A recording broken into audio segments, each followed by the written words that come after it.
अस्सलाम वालेकुम नाज़रीन, प्रोग्राम में खुशामदीद। मेरा नाम है आयशा यूसुफ। आज की अहम डेवलपमेंट्स वैसे पिछले 4-5 दिन से हम देख रहे हैं। इंफॉर्मेशन का एक सैलाब आ रहा है। ऐसा लगता है कि इस तरह पॉलिटिक्स की अगर बात करें, एक्टिव पॉलिटिक्स नहीं बल्कि रिएक्टिव पॉलिटिक्स हमें नज़र आ रही थी। लेकिन आज की अहम जो डेवलपमेंट है वो ये कि DG ISPR major general Babar Iftikhar ने एक प्रेस ब्रीफिंग दी है।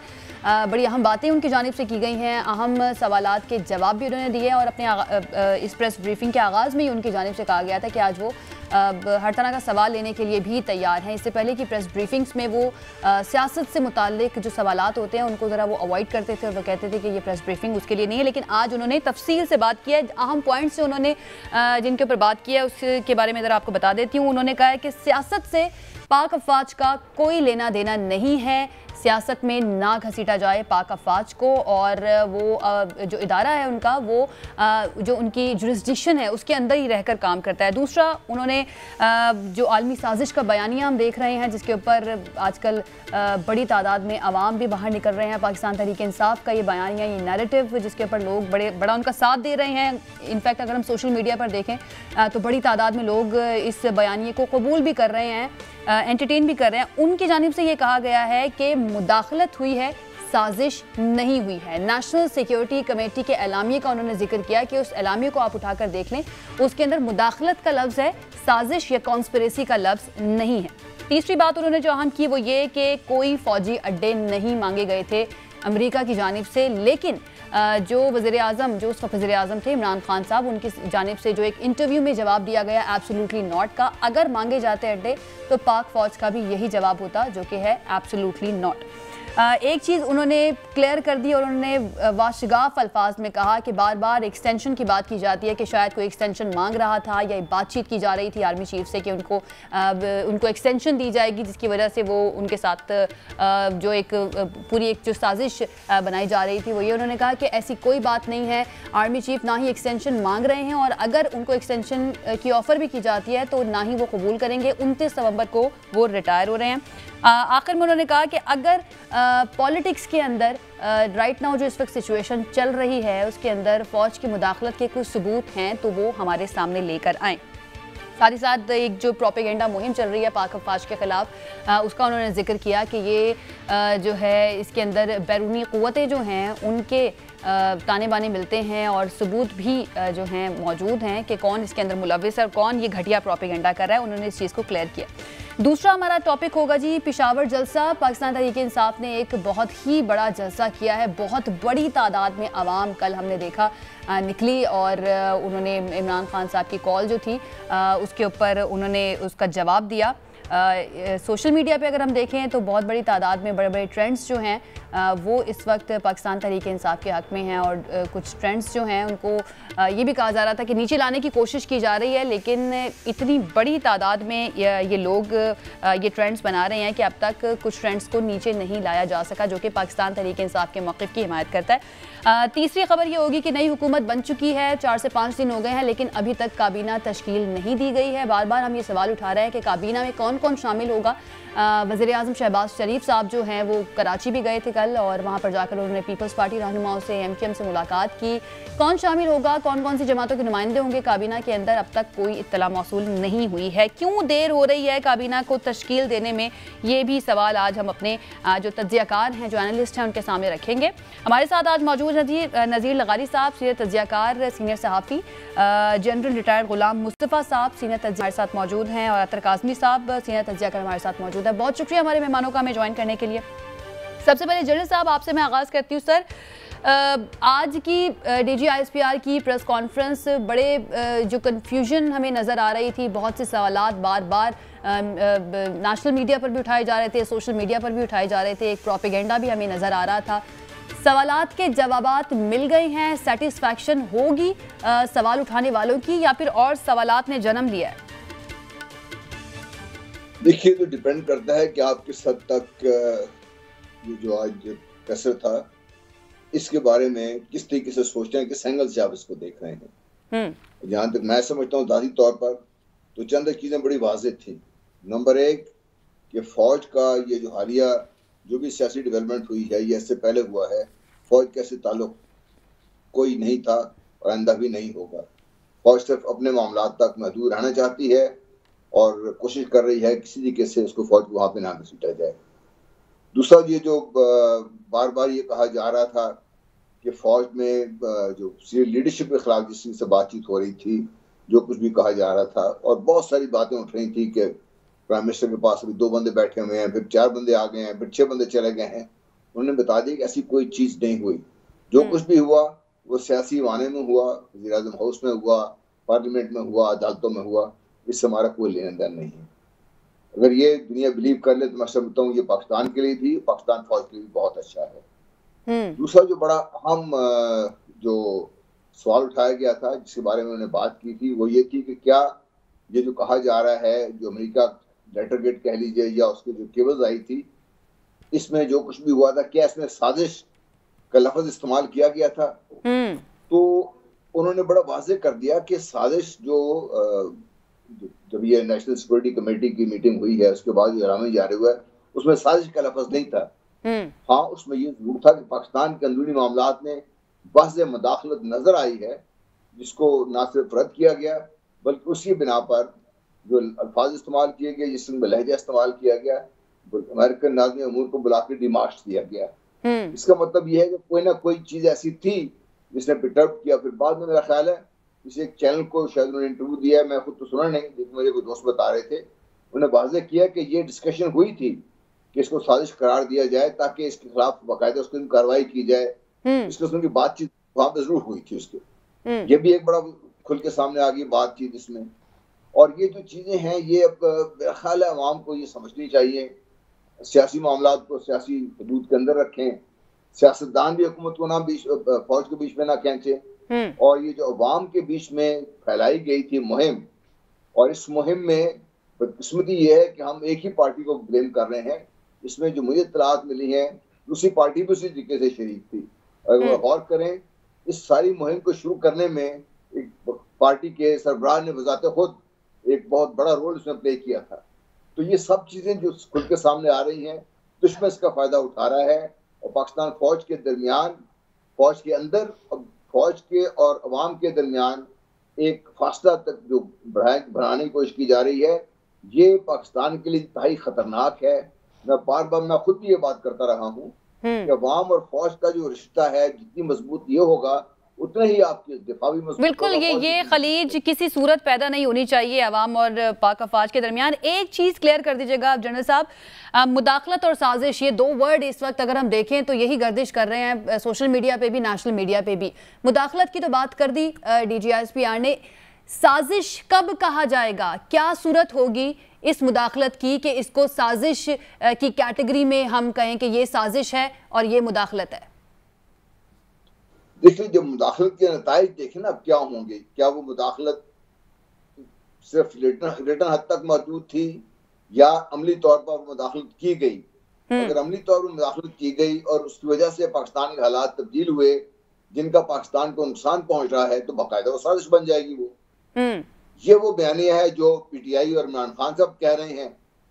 और ये जो चीज है, लोग उसको, ये चूंकि आज जिस तरीके से ब्रीफिंग हुई है, इसके बयानी के जो इमरान खान साहब बयानी मुखालिफ हैं, उसको दूसरे तरीके से इस्तेमाल कर रहे हैं। ये तो अब एक पॉलिटिकल बयानिया बन गया हुआ है। इसको कैसे हैंडल करना है, ये अब फौज का काम नहीं है, ये अब हमारी जो सियासी काबरीन है, ये जो बैठे हुए हैं ईवानों में, ये उनका काम है। सही, और उनके चैलेंजेस इतने ज़्यादा हैं कि आई डोंट नो कि वो उनकी प्रायोरिटी पर, ये जो आप बात कर रहे हैं कि इस चीज़ को रोकना अब मौजूदा हुकूमत का काम है, कि वो उनकी प्रायोरिटी पर आता भी है या नहीं आता। काज़मी साहब, आपको क्या लगता है, क्या गैदर किया आज आपने DGISPR की प्रेस कॉन्फ्रेंस से? देखें, एक तो इसमें किसी को कोई शक नहीं होना चाहिए कि जो लोग भी मुनज़्ज़म प्रोपेगेंडा कर रहे हैं हमारे इदारों के खिलाफ, चाहे वो सोशल मीडिया के ऊपर हो या किसी और जगह पे, वो पाकिस्तान के दोस्त नहीं हो सकते। और इसी वजह से पहले भी फौज ये कहती रही कि हमारा सियासत से कोई ताल्लुक नहीं है, हमें सियासत में इन्वॉल्व ना किया जाए। मैंने पहले भी मुतअद्दिद बार कहा कि जब सियासतदान अपने मसाइल खुद हल नहीं करते और किसी इदारे के जरिए वो तकनीकी इंसाफ लेके या कुछ भी करके आएंगे हुकूमत में, तो फिर बहस इदारों की तरफ चली जाएगी। जब असेंबलियां टूट चुकी थी, हम इलेक्शंस की तरफ जा रहे थे, अगर सुप्रीम कोर्ट से इस किस्म का फैसला ना आता तो इस वक्त जो बहस हो रही होती वो सियासी पार्टियों के दरमियान हो रही होती, लेकिन अनफॉर्चुनेटली इस वक्त बहस का मरकज बन चुके हैं इदारे। तो ये एक बड़ा अनफॉर्चुनेट है, जिसकी जिम्मेदारी यकीनन सियासतदानों के ऊपर आती है।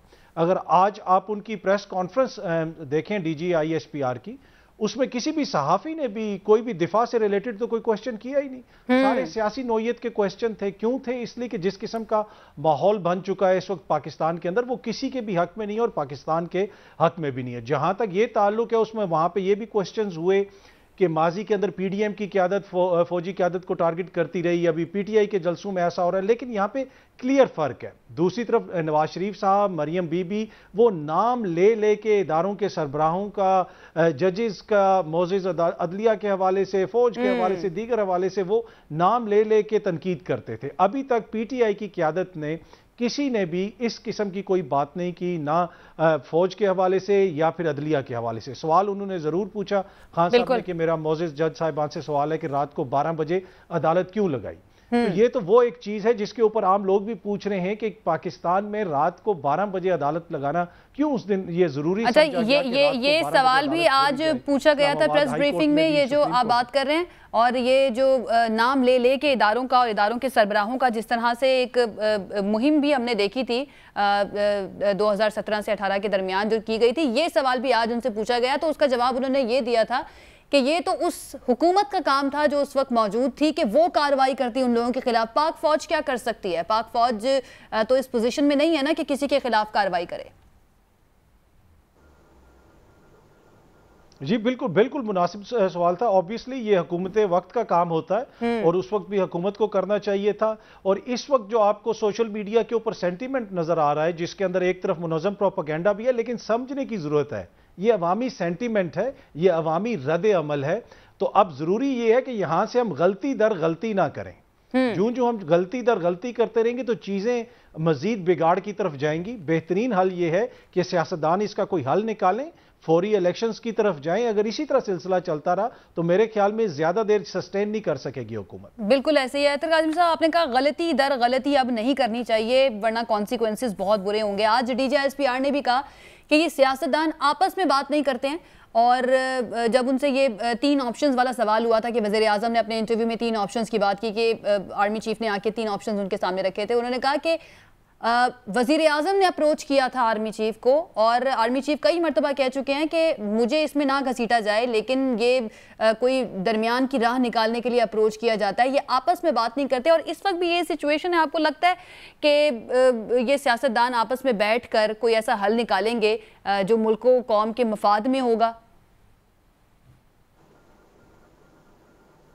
देखें, ऑब्वियसली ये सिलसिला बड़े अरसे से चल रहा है। 2013 के इलेक्शंस में भी हमने देखा, 18 के इलेक्शंस में भी देखा, अब इस वक्त हम 2022 में आ चुके हैं, ऑलमोस्ट 10 साल हो चुके हैं। तो इस सारे अरसे के दौरान कोई ना कोई हल तो निकाल लेना चाहिए था सियासतदानों का। तो उनकी सियासी नाकामी से आप बिल्कुल इनकार नहीं कर सकते। लेकिन एक चीज है, जिस तरह मैंने पहले भी अर्ज की, बड़ी हम्बली अर्ज की, कि जो सुप्रीम कोर्ट का फैसला आया उस फैसले की वजह से इदारों की तरफ बहस मुड़ गई। अगर उस वक्त इस किस्म का फैसला आ जाता कि हम इलेक्शंस की तरफ चले जाते, मोअज़्ज़िज़ अदालत का जो भी फैसला है मैं उसको मनोवन मानता हूं, लेकिन मेरी ये नाक़िस राय है कि अगर उस वक्त हम इलेक्शंस की तरफ चले जाते और जो इलेक्शन कमीशन है और जिस किस्म का उसका किरदार रहा कि उन्होंने आके कहा कि हम तो 7 महीने इलेक्शन ही नहीं करवा सकते, वो इदारा जिसका टोटल काम ये है कि टोटल उसकी आईनी जिम्मेदारी ये है कि आपने पाकिस्तान के अंदर इलेक्शंस करवाने, वो कहते हैं हम 7 महीने तक इलेक्शंस नहीं करवा सकते। तो इलेक्शन कमीशन का जो किरदार है उस पर भी सवालिया निशान है। उसकी वजह से फिर मुझे लगता है कि मोअज़्ज़िज़ अदालत का जो फैसला है उसमें फिर दोबारा असेंबलियां बहाल हुई और जो कुछ भी हुआ वो हमारे सामने है। और उसके बाद उस दिन जो कुछ हुआ रात 12 बजे तक वो भी हमारे सामने है। तो ये जो सारी सूरत हाल पैदा हुई उसकी वजह से अब आपको अवामी रद्द-ए-अमल नजर आ रहा है। इसको सिर्फ महज आप प्रोपेगेंडा करके कहते रहेंगे तो वो भी ठीक नहीं होगा। अवामी सेंटीमेंट को भी समझने की जरूरत है, अवामी सेंटीमेंट समझने की जरूरत है। और आज ये भी खबर आई है कि 123 अरकान असेंबली के इस्तीफे मंजूर कर लिए हैं डेप्यूटी स्पीकर ने। उन सीटों का अब पार्लियामेंट के अंदर क्या स्टेटस होगा, क्या उस पर भी इलेक्शन कमीशन यही कहेगा कि ज़िमनी इंतखाबात करवाने के लिए वो तैयार नहीं है? इसके ऊपर हम बात करते हैं। जनरल साहब, अब इस प्रेस ब्रीफिंग के बाद हमें नजर आ रहा है है कि दो फरीक हैं, दोनों इस प्रेस ब्रीफिंग को अपनी अपनी फतह करार दे रहे हैं कि हमारे बयानिए की जीत हो गई, दूसरा फरीक कहता है हमारे बयानिए की जीत हो गई। लेकिन ये जो एक आलमी साजिश का बयानिया हमने देखा था जो इमरान खान साहब पाकिस्तान तहरीक इंसाफ की तरफ से बना था, इस प्रेस ब्रीफिंग के बाद आपको लगता है कि उस बयानी में कोई डेंट पड़ा है? जी नहीं, मैं नहीं समझता उसमें कोई डेंट पड़ा है। वो इसलिए कि हकायक कुछ और है जिंदगी जमीन पर। देखिए, अमेरिका का जो ओवरऑल स्ट्रेटेजिक इंटरेस्ट है इस खत्ते में, उसकी वजह से पाकिस्तान और अफगानिस्तान दो ही ऐसे मुल्क हैं, और तीसरा ईरान, इसको वो रीजन ऑफ इंस्टेबिलिटी बना के रखना चाहते हैं। अगर उनका कंट्रोल ना हो, इसको अनस्टेबल बना के रखना चाहते हैं। और यही वो चीज़ है जो पाकिस्तान के खिलाफ जाती है। अगर ये हुकूमत आज समझती है कि इनको ये अमेरिका जिस तरीके से पैगामात आ रहे हैं, अमेरिका चैन से बैठने देगा, कभी नहीं बैठने देगा उसको, क्योंकि अमेरिका के इंटरेस्ट और हैं इसमें। वो हमारे आम सियासतदान शायद इसको समझने से कासिर हैं। उसकी वजह से पाकिस्तान के अंदर हर वो काम या कार्रवाई होगी जिससे पाकिस्तान कभी स्टेबल ना हो सके, चाहे वो जो पीटीआई की हुकूमत थी, चाहे अब जो पीडीएम की हुकूमत बनी है, इसकी बात मैं कर रहा हूँ इसमें। तो बयानिया जो है वो हकायक की नजर में अगर आप देखें, उसमें उस बयाने की स्ट्रेंथ कम नहीं हुई, बल्कि मैं ये समझता हूं कि इस सारी ब्रीफिंग के बाद शायद उस बयानी में और शिद्दत आ जाए। इसलिए कि अगर साजिश का लफ्ज इस्तेमाल नहीं हुआ नेशनल सिक्योरिटी कमेटी की मीटिंग में, लेकिन जो इंटरफेरेंस है पाकिस्तान के अंदरूनी मामलात में, अब बताइए उसको किस कैटेगरी में रखेंगे आप उसको? वो भी तो एक किस्म के पाकिस्तान के लिए मुश्किलात खड़ी करने के मुतरादिफ है ना। वो बिल्कुल वही वो चीज है जो अवाम इस वक्त सुनने को तैयार नहीं है। सही है, गलत है, आमतौर पर यह तौजीह भी दी जाती है कि हम अगर वीजे की इजाजत मिल जाए सब अमेरिका भाग जाएंगे हम लोग। ये भी एक हकीकत है यहाँ पाकिस्तान में। लेकिन इशू ये है कि हम आज तक बहसीत कौम मगरिब की तरफ ही देखते रहे हैं। अपने लिबास देख लीजिए, अपने खाने पीने का स्टाइल देख लीजिए, अपने बात लहजे, तालीम, सब कुछ देख लीजिए, हम हमेशा मगरिब की तरफ ही देखते हैं। अब दुनिया बदल रही है और मशरिक की तरफ बात हो रही है, और मशरिक के साथ ताल्लुक बढ़ना पाकिस्तान के बहुत ज्यादा मफाद में है। ये वो चीज है जो अमेरिका को कभी पसंद नहीं आएगी। और अमेरिका ये जानता है कि अगर पाकिस्तान टोटली मशरिक से मशरिक के जो कॉन्टेक्ट अभी चल रहे हैं उसमें पिवटल पोजीशन है पाकिस्तान की, अगर पाकिस्तान वो पोजीशन अपनी कामयाबी से उस पोजीशन को अख्तियार कर लेता है और कनेक्टिविटी बढ़ना शुरू हो जाती है, तो ये जो उनकी इकोनॉमिक हेजेमनी है अक्रॉस द ग्लोब वो खत्म हो जाएगी इससे। वो चीज है जिसको वो नहीं चाहते। इस वजह से मैं अमेरिका की किसी कोई बात जब वो इनकार भी करते हैं या इसको जटलाते भी हैं, तो वो इस किस्म का लहजा भी इस्तेमाल करते हैं, वो पाकिस्तान को धमकियां भी देते हैं और पाकिस्तान के खिलाफ वो कार्रवाई भी करते हैं। इसलिए जो हालात ऑन ग्राउंड है, जो आपको इफेक्ट नजर आ रहा है ना उसका, जो मैंने पहले कहा असर जो नजर आ रहा है, उस असर की वजह से ये बयानिया जोर पकड़ेगा। फिर देखिए 20 साल अमेरिका बैठा रहा अफगानिस्तान में, पाकिस्तान ने हर तरह से मदद की उनकी, लेकिन अफगानिस्तान की सरजमीन से ही लोग उठ के पाकिस्तान में हमलावर होते रहे। अमेरिका ने एक दफा किसी को रोकने की कोशिश की नहीं, बल्कि जब पाकिस्तान ने उनको कहा भी, और ये मैं हकीकत के तौर पे जानता हूँ कि जब पाकिस्तान वजीरिस्तान में ऑपरेशन कर रहा था, खास तौर पे नॉर्थ वजीरिस्तान का, तो अमेरिका को कहा गया कि आप दूसरी तरफ से आकर यहाँ से ब्लॉक कर दें। अमेरिका नहीं आया, बल्कि वो पाकिस्तान जहाँ से पाकिस्तान ऑपरेशन कर रहा था वो उसके टोटली, अगर पाकिस्तान साउथ में ऑपरेशन कर रहा था तो टोटली नॉर्थ की तरफ जाके बैठ गया और वहां पे ऐसे लोग लाके बिठा दिए जो पाकिस्तान के खिलाफ काम कर रहे थे। एक पूरी हिस्ट्री मौजूद है इस चीज की, इस मुदाखलत की, और आज जिस तरह से डीजीएसपीआर ने इंडोर्स भी कर दिया कि मुदाखलत हुई है, चाहे साजिश का लफ्ज नहीं है लेकिन मुदाखलत हुई है। आपको लगता है एज ए स्टेट इस मुदाखलत को इसी तरह से हैंडल किया जाना चाहिए था जिस तरह से किया गया? नहीं, मैं समझता हूँ कि एज ए स्टेट, और ये जो आज हुकूमत बैठी हुई है इसका भी जिम्मेदारी है और इमरान खान साहब की जिम्मेदारी है कि बहसियत स्टेट वो उसका एक हिस्सा है, वो स्टेक होल्डर्स हैं इसमें। अवाम तो पूरी तरह खड़ी हो गई है, लेकिन क्या हमारी लीडरशिप इस जो चैलेंज को समझ के उसके मुताबिक अपनी पॉलिसी तरतीब देगी? लड़ाई पाकिस्तान नहीं करना चाहता अमेरिका से, अमेरिका साथ पाकिस्तान ताल्लुकात खराब करना नहीं चाहता, लेकिन अमेरिका क्या पाकिस्तान को अगर चैन से बैठने नहीं देगा तो पाकिस्तान क्या करेगा उसमें? जैसा देखिए डीजीएसपीआर ने बड़ा वाज़ेह तौर पे कहा कि रूस जाना जो था, जो एक वजह तनाज़ा भी बनी, और रूस जो जाना था इमरान खान साहब का, वो बड़ा सही फैसला था। और दूसरा जो जब कहा गया उनसे कि भाई क्या अमेरिका ने अड्डे मांगे थे, ये तो कभी खान साहब ने भी नहीं कहा कि अमेरिका ने हमसे अड्डे मांगे थे। बिल्कुल सवाल था, एक इंटरव्यू में सवाल हुआ था, बिल्कुल बिल्कुल ये सवाल हुआ था उनसे कि क्या आप अमेरिका को अड्डे देंगे, उन्होंने कहा बिल्कुल नहीं, एब्सोल्युटली नॉट। तो फौजी तर्जुमान ने भी यही बात कह दी कि अगर फौज से पूछा जाएगा तो फौज भी यही कहेगी। मतलब ये था कि जो भी फैसले होते रहे खारजा पॉलिसी के महाज पर, ये खान साहब के अकेले नहीं थे। अब बैसियत स्टेट जो इस वक्त इक़्तिदार में है लोग, उनकी जिम्मेदारी और ज्यादा बढ़ जाती है, क्योंकि एक तरफ उन्होंने इस बयानी को अगर नफी करनी है उसकी, तो फिर उसके लिए उनको कोई 2, 3, 4 स्टेप आगे जाके कैसे कार्रवाई करनी पड़ेगी कि पाकिस्तान की मफादात का तहफ़्फ़ुज़ बड़े वाज़ेह तौर पे होता हुआ नजर आए। सही।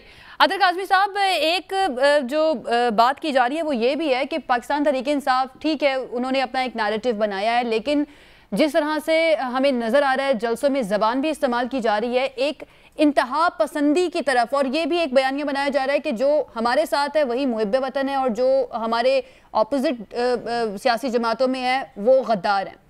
आपको नहीं लगता कि एक इस तरह का बयानिया जो है वो मुल्क के अंदर सियासी इंतशार की तरफ जा सकता है? कल ही खबर आई थी मैरियट में क्या हुआ वो हम सब ने देखा। उसके बाद कल खबर आई कि 2 दोस्तों के दरमियान लड़ाई हुई पॉलिटिकल इशू को लेकर, इस पे एक दोस्त ने दूसरे दोस्त को जान से मार दिया। तो ये सिलसिला, इसके आपको नहीं लगता ग्रेव कॉन्सिक्वेंसेस आ सकते हैं? देखिए, कोई भी इस किस्म की बात हो जिसमें ऑब्वियसली फसाद का खतरा हो, उस तरह की बात नहीं होनी चाहिए। लेकिन यहाँ पे थोड़ी सी 2-3 चीज़ें हैं। इमरान खान साहब ने ये नहीं कहा कि कोई गद्दार है या ये गद्दार है और किसी को डिक्लेयर कर दिया और अवाम को कहा हो कि आप बाहर जाके एजिटेशन करें। पीसफुल प्रोटेस्ट कर रहे हैं। मसला ये है कि आप देखें कि जब वो मरासला आया, इमरान खान हर स्टेट इंस्टीट्यूशन के पास गया, जाके वो मरासला दिखाया, कहते रहे कि जनाब इसकी तहकीकात करवाएं, कहीं पे भी उसकी तहकीकात नहीं हुई। वो ख़त उन्होंने जलसे के दौरान भी लहराया। तो वो ये समझते हैं कि ये जो सारा सिस्टम है जिसकी जिम्मेदारी थी कि उसके हवाले से तहकीकात हों, वो करने में नाकाम रहा। और उन्होंने आखिरी रोज भी सहाफ़ियों से ये पूछा कोई रह तो नहीं गया जो मेरे खिलाफ ना हो। तो मेरे ख्याल में वो इस ग्रीवियंस को लेके आगे चल रहे हैं। बाकी मैं इससे बिल्कुल मुतफिक हूं कि किसी को गद्दार करार देना या किसी की हुब्बुल वतनी के ऊपर क्वेश्चन मार्क लगाना, ये बिल्कुल नहीं होना चाहिए। कतन इस किस्म के रवैये जो हैं वो नहीं होने चाहिए। एक दूसरे को बर्दाश्त करना चाहिए। देख लेना कि अली वजीर साहब, मोहसिन दावड़ साहब के हवाले से, पीटीएम के हवाले से किस किस्म का यहाँ पे एक बयानिया था कि वो गैर मुल्की स्पॉन्सर्ड हैं या उनके किस किस्म के वो जो बयानात देते हैं वो मुल्क की सलामती के खिलाफ हैं। अभी तो वो मोजिज हुकूमत में शामिल हैं। अली वजीर साहब को स्पेशली लाया गया पार्लियामेंट के अंदर, मोहसिन दावड़ साहब भी शामिल हैं। इत्तलात ये भी आ रही हैं अतर काज़मी साहब के वो बिल्कुल काबीना का हिस्सा और कोई अहम वजारत भी उनको मिलने वाली है शायद। जी जी जी, तो देखें अब उनको मिल सकती है तो हो सकता है कि कल हुसैन हक्कानी साहब को अमेरिका में आपका सफीर लगा दिया जाए। तो ये सारे मुहिब्बुल वतन लोग हैं, इन्होंने ही आगे अब हमारे रियासत का काम चलाना है। तो मेरे ख्याल में किसी पे इल्जाम नहीं लगाना चाहिए, किसी पे इल्जाम नहीं लगाना चाहिए। मजीद बात करेंगे जी इस बारे में, एक ब्रेक ले लेती हूँ। ब्रेक से वापस आएंगे तो जो जलसा था वज़ीर आज़म इमरान खान साहब का और मौजूदा हुकूमत के अभी तक जो इक़दामात और ऐलानात सामने आए हैं उसका भी थोड़ा जिक्र करेंगे इस ब्रेक के बाद। Stay with us. जी नाज़रीन, ब्रेक के बाद एक मरतबा फिर से खुशामदीद। जनरल साहब, आगे बढ़ने से पहले पेशावर का जलसा और जो पाकिस्तान तहरीक इंसाफ का मौक़िफ़ है उसके ऊपर जाने से पहले और उनका फ्यूचर क्या है आगे, इस पर बात करने से पहले एक सवाल ये आज की ब्रीफिंग और मुदाखलत से मुतालिक मैं आपसे करना चाहूँगी। इस मुदाखलत पे कहा गया कि डिमार्च किया गया है जो कि स्ट्रॉन्गेस्ट प्रोटेस्ट होता है किसी भी 2 मुल्कों के दरमियान के सबसे ज़्यादा स्ट्रॉन्ग तरीके से प्रोटेस्ट किया जाए कि आपने मुदाखलत किया या जो भी किया। एक बयानिया हमारी स्टेट का ये भी है कि बलूचिस्तान में भारत मुदाखलत करता है और उसका सबूत कुलभूषण यादव की सूरत में हमारे पास आज भी मौजूद है। अगर बलूचिस्तान में हमें ये बैरूनी मुदाखलत मंजूर नहीं है तो फिर इस्लामाबाद में ये धमकी आमेज़ ख़त भारत ने कुलभूषण यादव और उस जैसे कई जो उसके लोग हैं उनको इस्तेमाल किया मुल्क को डिस्टेबलाइज करने के लिए। सर मैं आपकी तरफ वापस आती हूँ। फवाद चौधरी साहब ने हमें ज्वाइन किया, पाकिस्तान तहरीक इंसाफ के रहनुमा, उनसे इस बारे में बात करते हैं। चौधरी साहब, सबसे पहले तो खुशामदीद आपको कहूँगी। आज की DGISPR की प्रेस ब्रीफिंग जो है उसको आपके मुखालिफ फरीक पॉलिटिकल पार्टीज़ जो हैं, जो इस वक्त हुकूमती इत्तेहाद में हैं, वो अपनी फतह करार दे रहे हैं कि देखें जी कोई अड्डे नहीं मांगे गए थे, और जो ये मुदाखलत की बात है, साजिश की बात है, वो कोई साजिश नहीं थी, कोई कॉन्स्पिरेसी नहीं थी। DGISPR ने कहा कि सिर्फ मुदाखलत हुई है। मुदाखलत क्या होती है जी? मुदाखलत DGISPR ने कहा है कि साजिश नहीं है, मुदाखलत है। अब मुदाखलत किसी मुल्क के जो मामलात हैं, हुकूमती मामलात, उनमें जिस तरीके से भी इंटरवेंशन की कोशिश करना सही है, तो फिर वो जायज़ है? ये तो आप मुझे बताइए ना, या DGISPR ने जो कहा है, मैं उसके ऊपर आपसे आपका रद्द-ए-अमल पूछ रही हूँ। अच्छा, नहीं, लेकिन DGISPR ने तो देखे ना, आपने तो कहा कि नून लीग कह रही है कि उनकी फतह हुई है, ये जो फौरन उस एक हमारे ऊपर मुसल्लत हुई है हुकूमत, लेकिन DGISPR ने तो एक्चुअली हमारी तमाम बातों की तस्दीक कर दी है। पहली बात यह है कि एक लेटर आया है, दूसरी बात यह है कि उसमें धमकी दी गई है, तीसरी बात यह है कि वो कहते हैं कि वर्स्ट इंटरनल किसी मुल्क की अंदरूनी सियासत में बदतरीन मुदाखलत है जिसके ऊपर डिमांड किया गया है। तो इसमें मतलब अगर तो नून लीग जैसे सुप्रीम कोर्ट का फैसले सुन के गुलाब जामुन खा रही थी, अगर वैसे वो करना चाहते हैं तो उनकी मर्जी है। अदरवाइज तो देखें, ये तो एग्जैक्टली वही है जो नेशनल सिक्योरिटी कमेटी ने कहा था और उसी को रिएटरेट किया है, उसी की तौसीक की है DGISPR ने। और वो ये कहते हैं अब इसके बाद अगला मरहला जो है वो भी हम कैबिनेट कर चुकी है, जिसके ऊपर जुडिशल कमीशन बनना चाहिए। चीफ जस्टिस पाकिस्तान के पास ओरिजिनल लेटर पहुंच गया है और ये उसके ऊपर जो है उनको हम कह रहे हैं कि वो इस मुदाखलत का जो है उसके ऊपर कमीशन बनाए और देखें कि लोकल हैंडलर्स कौन थे, किन किन को लोगों को वहां पे बुलाया गया, राजा रियाज, वजी अकरम, ये कौन लोग थे, क्यों इनको मुलाकातें की अमेरिकन जो एहलकार थे यहाँ पे उन्होंने, और उसके साथ साथ ये इसके साथ मुदाखलत की नौयत क्या थी। ये कैसे हो सकता है कि एक मुल्क जो हमें पाकिस्तान में, आपको और मुझे नहीं पता था कि 7 तारीख को कि नो कॉन्फिडेंस आ रही है, वहाँ के एक इतने सीनियर एहलकार को ये कैसे पता था कि आ रही है, ये नो कॉन्फिडेंस मूव आ रही है, और कैसे वो कह सकते थे कि हमारे ताल्लुकात जो हैं वो डिपेंड करते हैं इस बात के ऊपर कि ये कामयाब होती है नाकाम होती है। सही। अच्छा फवाद चौधरी साहब, अब जो वज़ीर-ए-आज़म है शहबाज शरीफ साहब, उन्होंने भी कहा है कि हम तहकीकात करवाएंगे, और दूसरी तरफ आप लोग भी जुडिशल कमीशन का मुतालबा कर रहे हैं कि इसके ऊपर तहकीकात होनी चाहिए। तो अगर वही कोई बना देते हैं जुडिशल कमीशन, तो आप लोग उसको एक्सेप्ट करेंगे? देखो ना, ये तो ऐसे ही है कि जैसे आप प्रोग्राम में लेट आती हैं तो मैं आपकी मैनेजमेंट ये करे कि वो आप ही को बना दे कि आप देख लें आप लेट आती हैं या नहीं आती। ये तो अपने आप को NRO देने की एक भोंडी तरीन कोशिश है। इसीलिए हमने कहा है कि नहीं, ये एक जुडिशल कमीशन बनना चाहिए इंडिपेंडेंट जजेस के ऊपर, और जैसे मेमो गेट में बना था, और वो कमीशन जो है वो 90 दिन के अंदर अंदर जो कैबिनेट ने कहा है इस सारी साजिश का कच्चा चट्ठा अवाम के सामने रखें। सही। अच्छा, अब मोमेंटम तो हम देख रहे हैं कि पाकिस्तान तहरीक इंसाफ का बन चुका है। 10 अप्रैल से इतवार के रोज़ से लोग जो बड़ी तादाद में निकले, कल का जलसा भी बहुत बड़ा हुआ।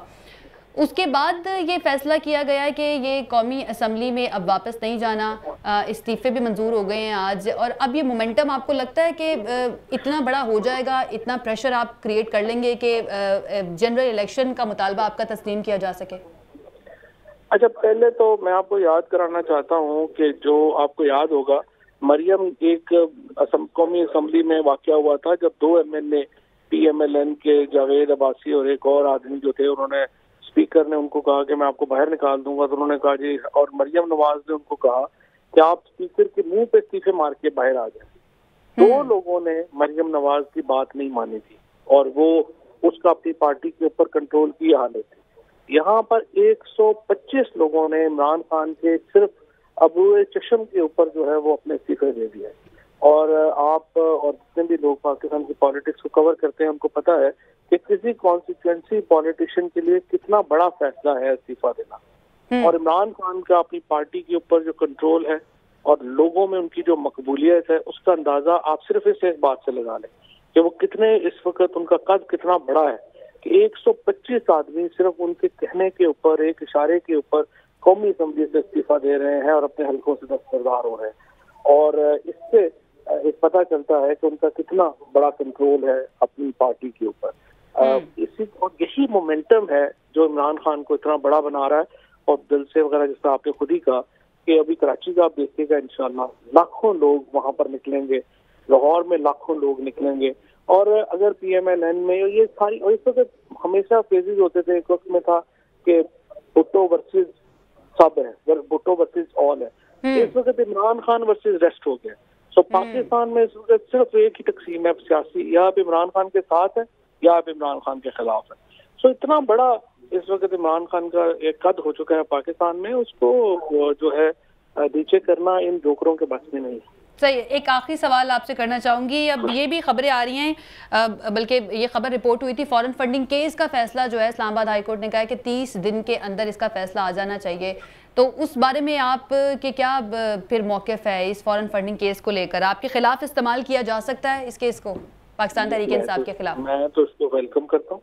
30 दिन के अंदर फैसला होना चाहिए, और इसी तरह से 30 दिन का फैसला शहबाज शरीफ के केसेस का होना चाहिए, और नून लीग और पीपल्स पार्टी की फंडिंग का भी इसके साथ ही फैसला होना चाहिए। और आपने TLP और जमीयत के तो फंड्स के ऊपर हाथ ही नहीं लगाया। तो सवाल यह है कि सिर्फ अगर एक PTI के फंडिंग का होना है और बाकियों सबकी जो है वो देखनी भी नहीं है, तो ये फिर कितना इंसाफ है, ये आप खुद का अंदाजा लगा लें। सही। बहुत शुक्रिया जी। फवाद चौधरी साहब हमारे साथ मौजूद थे। आपने सुनी फवाद चौधरी साहब की बात भी, और उससे पहले मैं आपसे सवाल कर रही थी, और वो ये था कि मुदाखलत की बात हो गई कि अमेरिका की जानिब से मुदाखलत की गई। दूसरी तरफ हमारी रियासत का एक बयानिया है कि भारत जो है बलूचिस्तान के अंदर बैरूनी मुदाखलत करता है। कुलभूषण यादव की सूरत में हमारे पास सबूत भी मौजूद है। बलूचिस्तान में हमें एक्सेप्ट नहीं है बैरूनी मुदाखलत, लेकिन इस्लामाबाद में एक धमकी आमेज खत के ऊपर सिर्फ हमने डिमांड्स करने पर इक्तफा किया है। देखिए, दो डिफरेंट किस्म के सिनारियोज हैं यहाँ पे। वहाँ पे एक मुल्क था जो आपके यहाँ दहशतगर्दी करवा रहा था और करवा रहा है, अभी भी रियासत की तरफ से ये कहा जाता है, और उधर आपने एक दुश्मन मुल्क का, मुबैना दुश्मन मुल्क का आपने जासूस भी पकड़ लिया। तो वो दो डिफरेंट चीज़ें। यहाँ पे सफारती सतह के ऊपर एक चीज़ हुई तो उसका आपने सफारती सतह के ऊपर जवाब देना था, और वही जवाब आपने दिया। उनके डिप्लोमेट को बुला के आपने हाईएस्ट लेवल का एहतजाज करवाया। अब जो लोग ये कह रहे हैं कोई साजिश नहीं हुई, कुछ नहीं हुआ, भाई मुदाखलत क्या होती है? मुदाखलत यही होती है ना कि आप पहले साजिश करते हैं, अगर छुप के करें, और मुदाखलत वो होती है कि आप खुल के करें। अब हम ये कहें कि भारत हमारा दुश्मन है और इंडिया से हम बातचीत कर लेंगे, या इन्होंने हमें थप्पड़ मारा है उस पर हमें एतराज है, ये चपेड़ मार लेते। तो ये साजिश और मुदाखलत जो है, इसको खुदारा मजाक मत बनाए। यकीनन हमारे अमूर के अंदर मुदाखलत हुई है, और हमारी जो नेशनल सिक्योरिटी कमेटी है उसके एलामिये में लिखा हुआ है ब्लेटेंट इंटरफेरेंस, जिसमें तमाम हुकूमती अरकान भी शामिल थे, और उसके साथ साथ जो आपके सर्विसेज के चीफ हैं वो भी थे, joint chief of staff committee के जो चेयरमैन थे वो भी थे। तो एलामिये के अंदर सब कुछ लिखा हुआ है, और आज DGISPR ने उसको कंफर्म किया है कि आपके मुल्क में मुदाखलत हुई है। मसला ये है कि आगे से जो रिस्पॉन्स आया है उसके ये यूज टू नहीं है। होता ये रहा है कि माजी के अंदर भी अगर आपके साथ किसी ने कोई इस तरह की बात कर दी तो हम इतने सब सर्विएंट हैं कि हम yes sir, no sir, yes sir, no sir करके उसको बर्दाश्त करते रहे। तो इस दफा हुकूमत ने आगे से बयान दिया है, जिसके ऊपर पाकिस्तान के अंदर भी कुछ लोगों को थोड़ा सा मसला हुआ होगा, यार हमारे लिए कोई मसाइल ना पैदा हो जाए। तो आपने ये फैसला करना है कि आया आपने अमेरिका के साथ अच्छे ताल्लुकात रखने हैं, या फिर आपने बिल्कुल ही अमेरिका की एक तरह से सब सर्विएंट होकर रहना है। अमेरिका से दोस्ती करना, अमेरिका से अच्छे ताल्लुकात रखना पाकिस्तान के हक में है। और ये जो तासुर दिया जा रहा है कि इमरान खान हुकूमत एंटी अमेरिका थी, ये बिल्कुल गलत तासुर है। वो अमेरिका से अच्छे ताल्लुकात चाहते थे, लेकिन ये कहना कि हमारे ताल्लुकात अच्छे इसलिए नहीं है क्योंकि हमने गुलामी से या फिर सब सर्विएंट होने से इनकार कर दिया, ये नहीं। ये दो डिफरेंट चीजें। ताल्लुकात उनसे अच्छे होने चाहिए, लेकिन इस तरह की मुदाखलत कतन बर्दाश्त नहीं की जा सकती। बिल्कुल ऐसे ही है। अच्छा अतर काज़मी साहब, हमने ये देखा इससे पहली हुकूमत जब वज़ीर आज़म को हटाया गया नवाज शरीफ साहब, तो पूरी उन्होंने एक रैली की, और जिस तरह से सबके नाम लिए गए, जिसका हम पहले भी जिक्र कर रहे थे, इमरान खान साहब की तरफ से इस तरह का रवैया हमने नहीं देखा है। बड़े ही मोहतात अंदाज में वो जलसों में खिताब भी करते हैं, या अगर अपने कारकुनों से उन्होंने बात भी करनी हो तो बड़े मोहतात अंदाज में करते हैं। तो ये बेहतर हिकमत अमली आप उनकी तरफ से देख रहे हैं, इसी तरह से होना चाहिए? बिल्कुल, ये देखें, बात ये है कि हमारे जो इदारे हैं, रियासती इदारे, स्टेट इंस्टीट्यूशंस, वो हमारे लिए हैं। वो पाकिस्तान के इदारे अगर वो कमजोर होंगे तो उससे हमें नुकसान होगा। आज मैं और आप यहाँ पे जो टीवी पे बैठ के बात कर रहे हैं, लोगों के ऊपर तनकीद भी कर रहे हैं, इस आजादी के जामिन हमारे यही इदारे हैं। कोई अपने खून से कीमत अदा कर रहा है और कोई जो है अदलिया के फैसलों से हमें अपनी आजादियां मिलती हैं। आज अगर किसी सोशल मीडिया एक्टिविस्ट को प्रॉब्लम है तो वो किधर जा रहा है? अदालत में ही जा रहा है ना। तो खुदारा इन इदारों को कमजोर ना करें, इदारों को टारगेट ना करें। जिस तरीके से नून लीग की क्यादत करती रही 3 साल, नाम ले लेके उनको टारगेट किया गया, उनके जलसों के अंदर नारे लगवाए गए, नाम ले लेके स्टेज के ऊपर से। अभी तक पीटीआई की क़यादत की जानिब से इस किस्म की कोई बात नहीं की गई और मैं उम्मीद रखता हूं कि मुस्तकबिल में भी नहीं किया जाएगा। बिल्कुल ऐसे है। जनरल साहब, ये जो अतर काज़मी साहब बात कर रहे हैं और ये आज DGI-SPI की प्रेस ब्रीफिंग में भी हुई थी कि जो 3 साढ़े 3 साल जिस तरह से नाम ले लेकर इदारों की सरबराहों पर तनकीद की गई और कहा गया कि आप लोगों की वजह से ये सब कुछ हो रहा है, उसके बाद हम देख रहे हैं वही लोग किसी न किसी तरीके से हुकूमत के अंदर आ गए हैं और हुकूमत के अंदर आकर डेफिनेटली उनका भी असर रसूख होगा। उनके रिश्तेदार ही हैं जो इस वक्त हुकूमत के अंदर बैठे हुए हैं। ये ऐसे ही होना चाहिए, कोई पूछगछ नहीं कि क्यों इस तरह से नाम लिए गए, क्यों इदारों को नुकसान पहुंचाया गया, या जिस तरह से इदारों के सरबराहों के नाम लिए गए वो मुल्क की सलामती के लिए खतरनाक नहीं था?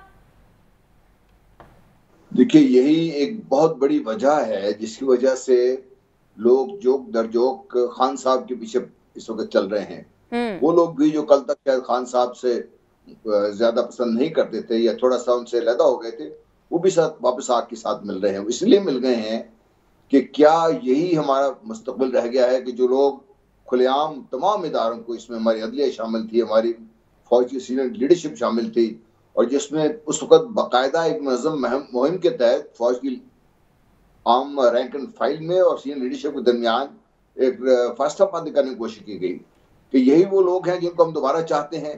यही वजह है जिसकी वजह से इमरान खान साहब का बयानिया दिन ब दिन जोर पकड़ता जा रहा है। खुदा के लिए, जिस तरह भी अतर भी बात कर रहे थे, पब्लिक सेंटिमेंट को हमें समझना पड़ेगा।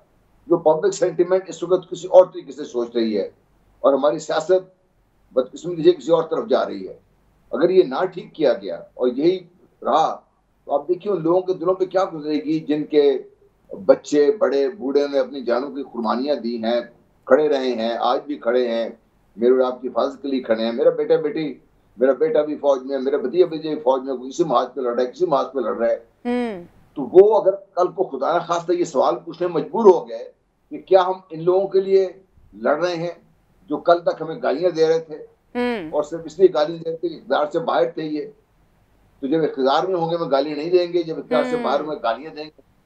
और सर यहाँ पर ये भी एक चीज़ जहन में हमें रखनी चाहिए कि वो एक कन्विक्टेड मुजरिम हैं, मफरूर भी हैं और उनको अब डिप्लोमेटिक पासपोर्ट जारी हो रहा है। ये सारी चीजें देखिए बहुत बहुत मनफी तासुर पैदा कर रही हैं हुकूमत के बारे में, और यही वो चीजें हैं जो खान साहब जिसको कैश करवा रहे हैं। वहां मैं बात कर रहा था, खान साहब ने तो बाकायदा ये बड़ा वाज़ेह किया था कि फौज हमारे मुल्क को मुत्तहिद करने में मेन रोल अदा कर रही है, फौज हमारा दिफा कर रही है, फौज की वजह से पाकिस्तान है, खुदारा फौज को टारगेट ना बनाए। तो मैं समझता हूँ कि बहुत बहुत बड़ा फर्क है ये जो हम खामखा पीटीआई वालों के पीछे पड़ गए हैं। पीटीआई के अंदाज में और जो बाकी लोगों के अंदाज में सियासत में बहुत बड़ा फर्क है, और ये हमें समझना पड़ेगा, पब्लिक सेंटिमेंट को समझना पड़ेगा, और इसका हल जितनी जल्दी निकल आए उतनी ही जल्दी ये जो हमारे अवाम का गुस्सा है, आम आदमी का गुस्सा है, इसको किसी मुस्बत तरफ ले जाया जा सकता है। इनको इलेक्शन की तरफ डालें और इलेक्शन कैंपेन में कोशिश करें कि हम उस नहज पे ना ले जाएं सब चीज़ों को, ये दूसरे गिरबान पकड़ना शुरू हो जाए। आज भी रिपोर्ट थी जिसने आपने कहा था कि 2 दोस्तों की लड़ाई में कत्ल हो गया, फिर मैरिट में देखा कि 6 बड़े संजीदा मिजाज लोगों ने क्या हरकत की वहां पे।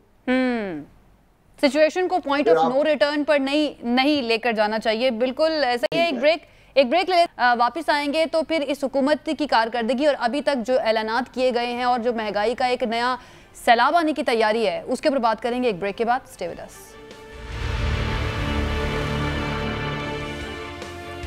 जी नाज़रीन, ब्रेक के बाद खुशामदीद। इस हिस्से में हम बात कर लेते हैं मौजूदा हुकूमत के चैलेंजेस के बारे में कि अब उनको कौन कौन से नए चैलेंजेस फेस करना पड़ेंगे। वक्त उनके पास कम है और इस कम वक्त के अंदर वो ऐसा क्या कर सकते हैं कि अपनी गवर्नमेंट की कोई स्टैंडिंग बना सकें नेक्स्ट इलेक्शन में जाने से पहले। सबसे बड़ी जो एक चैलेंज मैं कहूँगी वो तो महंगाई का चैलेंज है। आज भी जो खबर आई है, ओगरा की जानिब से 2 समरियाँ भेजी गई हैं पेट्रोल की कीमत में इजाफे के लिए। एक समरी में 21 रुपये 30 पैसे फी लीटर इजाफे की सिफारिश की गई है, जिसमें जो पेट्रोलियम लेवी और जीएसटी की मौजूदा शरह है वो बरकरार रखी जाएगी। और राइट नाउ जो शरह वो सिफर, लेवी भी और जीएसटी भी, ये दोनों सिफर रखी गई थी। और ये सारा बोझ जो है वो हुकूमत खुद उठा रही थी। अगर इन दोनों चीज़ों का बोझ भी आवाम पर डाला जाता है तो दूसरी समरी के मुताबिक पेट्रोल की कीमत में 83 रुपये 50 पैसे फी लीटर इजाफा हो सकता है। जनरल साहब, ये इतना बड़ा ये चैलेंज इस हुकूमत के लिए, चीनी की कीमत में हमने देखा था 2 रोज़ पहले जिस तरह से इजाफा हुआ, पेट्रोल की नई समरी 21 रुपये बढ़ेंगे या 83 रुपये बढ़ेंगे, इसके अलावा जो चीज़ें हैं उनकी कीमतों में इजाफा होगा। कितना मुश्किल है इस हुकूमत के लिए संभालना इस मईशत को? इस हुकूमत के लिए चैलेंजेस अभी तो इनको समझ ही नहीं आई। इत्तेहादियों का मामला भी है, अभी तो काबीना भी तश्कील नहीं दी, क्योंकि अभी तक तो इन्होंने सिर्फ ये सतही तौर पर बातचीत हो रही है ना सारी। जब ये तफसील में जाएंगे और अपनी तकरीरें तो उनसे फारिग होंगे तो फिर इनको समझ आना शुरू होगी कि पाकिस्तान की जो इकॉनमी जिस तरीके से बिगाड़ पैदा हुआ है गुज़श्ता कई 1-2 दहाइयों से, उनको ठीक करना इतना आसान काम नहीं है। और आपको मेरे ख्याल पिछली हुकूमत को क्रेडिट देना पड़ेगा कि उन्होंने जाते हुए भी तकरीबन $22 बिलियन के रिजर्व छोड़कर गए हैं वो, जबकि जब उन्होंने टेक ओवर किया था, मुझे याद है कि 12 अक्टूबर 1999 को जब आर्मी टेक ओवर हुआ था तो पाकिस्तान के पास 1 हफ्ते के अपने जो इम्पोर्ट्स के पैसे नहीं थे देने वाले, और ये कह रहे थे इकॉनमी बहुत अच्छी छोड़ के जाए हैं। फिर इसाक डार पे तो माशाल्लाह जुर्माना भी हो चुका हुआ है, फिगर फजिंग पे $7 लाख पाकिस्तान की जेब से गया वो भी। तो ये देखिए, कभी इन सारी चीजों में आप देखिए, अब ऑप्टिकल इल्यूजन से कौम तरक्की नहीं करती कि आपने कुछ चीज एक दिखा दी, लोग देख के खुश हो जाएंगे, अच्छी लगेगी, लेकिन जो रियल प्रोग्रेस है वो आपकी जो बेसिक इकोनॉमिक स्ट्रक्चर को ठीक करने से होगी। कोई आपकी एक्सपोर्ट्स बढ़ेंगी, कोई आपकी वैल्यू एडिशन होगी, कोई आपकी एग्रीकल्चर कोई मिरेकलस इकोनॉमिक उसका रिवाइवल होगा, उसका तो ही बात बनेगी। वरना पाकिस्तान के लिए तो मामला दिन ब दिन खराब ही होते जा रहे हैं, क्योंकि इंटरनेशनल मार्केट्स देख रहे हैं क्या हो रहा है और किस तरीके से जो रूस की और यूक्रेन की जंग की वजह से अब तो अमेरिका भी तिरमिला रहा है। कल तो बड़ा हंसी आ रही थी मुझे, बाइडेन साहब ने बयान दिया कि अमेरिका में जो भी ज्यादा महंगाई है उसका सारा कसूर ब्लिंकन साहब का है उसका। अब ये अंदाजा लगा लें कि क्या हालत है अमेरिका, दुनिया के सबसे ताकतवर मुल्क की क्या हालत हो चुकी हुई है। सही। अतर काज़मी साहब, ये जो सारी बातें हम कर रहे हैं, स्पेशली महंगाई और जो हुकूमत के चैलेंजेस हैं इनसे मुतालिक, डेफिनेटली ये जो हुकूमत है ये खुद भी इससे आगाह है। आपको लगता है कि ये इनकी प्रायोरिटी में ही शामिल नहीं है? इस हुकूमत में आना जो है बेसिकली उसके मकासद जो 2-3 थे जो ऑब्वियस हैं, पहली तो ये इंतखाबी इस्लाहात इन्होंने करनी है, फिर नैब के कवानीन में तरमीम और जो अपने केसेस की ये बात करते हैं उसके ऊपर इन्होंने काम करना है। आपको लगता है कि ये सिर्फ यही मकसद हो सकता है और ये महंगाई से निपटना, मुआशी बहरान से निकलना ये टीम में शामिल नहीं है? मैं इस मुख्तसर कमेंट करना चाहता हूँ कि देखिए जो इल्जामात पिछली ऑपोजिशन लगाती रही इदारों के ऊपर, उसमें सिर्फ क़यादत को नहीं, नीचे लेवल के अफसरान तक के नाम लेके टारगेट किया गया। पीपल्स पार्टी के लोगों ने भी बात की, मौलाना साहब ने जीएचक्यू के ऊपर मार्च करने की बात की, उसके अलावा सेनेट इलेक्शंस के दौरान फौज के किसी अफसर का नाम लिया गया, नीचे लेवल के लोगों के, कर्नल लेवल तक के लोगों के नाम लिए गए। तो ये इदारे को जिस तरीके से उन लोगों ने टारगेट किया, जिस तरीके से उनके खिलाफ नफरत डालने की कोशिश की गई, कभी खलाई मखलूक कहा गया, कभी महकमा ज़राअत कहा गया, और यही वजह फिर हम देखते हैं कि एक सियासी जमात के लीडर के मुलाजमीन ने कल पाक फौज के एक अफसर के साथ जिस किस्म का रवैया रखा लाहौर में, वो भी हमारे सामने है। तो ये बड़ा समझना जरूरी है और यही सेंटीमेंट है जिसकी वजह से अवाम इन लोगों के खिलाफ इस किस्म का सेंटीमेंट रखते हैं। अच्छा, अब जहां तक मौजूदा हुकूमत का ताल्लुक है, देखें इन्होंने अभी तक आपस में जो सारा निज़ाम है वो मिल के चलाना है। वो क्यों चलाना है? जिसकी तरफ आपने भी इशारा किया कि इंतखाबी इस्लाहात, ओवरसीज पाकिस्तानियों से वोट का हक छीनना है। सबसे पहले इन्होंने ईवीएम के सिस्टम को इन्होंने खत्म कराना है। ये सारा वो करेंगे, सब इस किस्म का सिस्टम लाएंगे ताकि अगले इलेक्शंस में इनके लिए सहूलतें पैदा हो सकें। जब ये सब कुछ कर लेंगे उसके बाद फिर ये आपस में इनकी लड़ाई भी हो जाएगी, ये नजरियाती भी हो जाएंगे और फिर ये इलेक्शंस की तरफ चले जाएंगे। लेकिन ये सब कुछ करना इनके लिए आसान नहीं होगा। अभी इमरान खान ने सिर्फ एक जलसा किया है।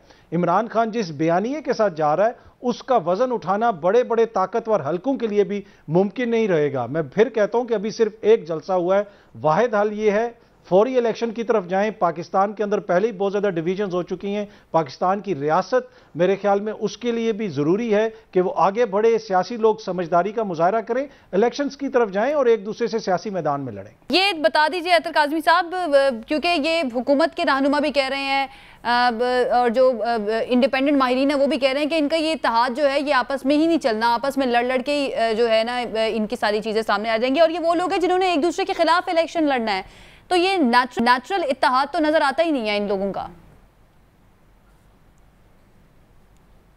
जी ऑब्वियसली यकीनन इनके लिए मसाइल तो होंगे आगे, और इसी हमने पहले रोज भी देखा कि MQM के तहफ़्फ़ुज़ात भी हमारे सामने आ गए।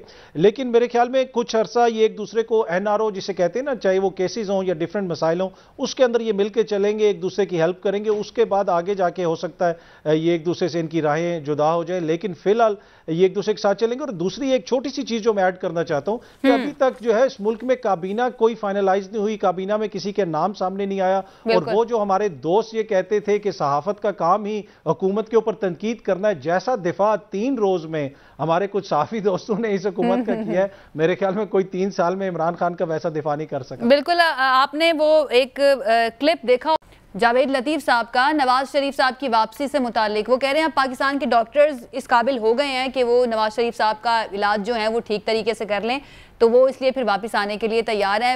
आप क्या देख रहे हैं, कब तक वापसी आपको मुमकिन नजर आ रही है नवाज शरीफ साहब की?